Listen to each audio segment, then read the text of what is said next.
Well, here we are back at it again. This is my HPI Sprint 2 Drift.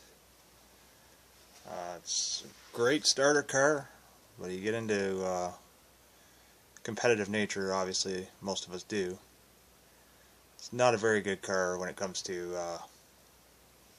getting up in like a pro level of drifting. This car just can't get there. I've maxed this car out on what you can do with a 50/50 car. You can see obviously the chassis is a lot different than it used to be. I have axial links up in the front,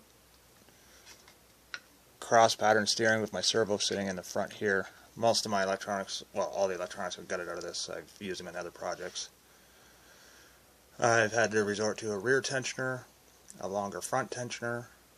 As you can see, well, maybe it's got the front one-way gear, aluminum arms, Tamiya on-road shocks. I don't know exactly which unit they're off of, but as you can see, I've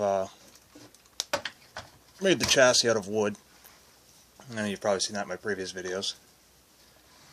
I made it about an inch and a half or so wider than the stock one you can see there.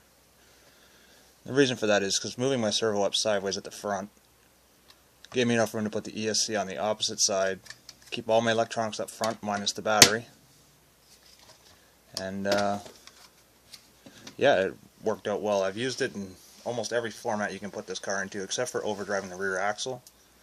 The power to weight ratio for this car is just not going to work out very well. It's, you know, your steering throw is limited. Even with modification, you still can't get to that 78 degrees. Yeah, great starter car for somebody beginning to get out there.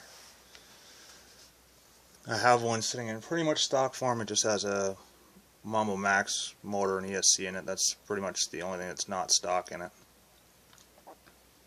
Again, great car, easily modifiable. Like, you can run it a front engine conversion on it, just simple as drilling a few holes and swapping everything around to put your steering underneath the brackets back here.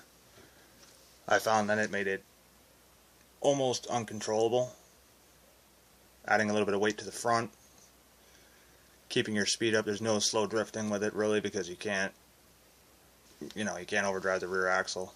Well, I imagine you probably can now. There's more of these cogs available, not through HPI but through 3 Racing, and a lot of the options from the Secura stuff send you in the right direction. It might not fit, but it'll get you in the right direction.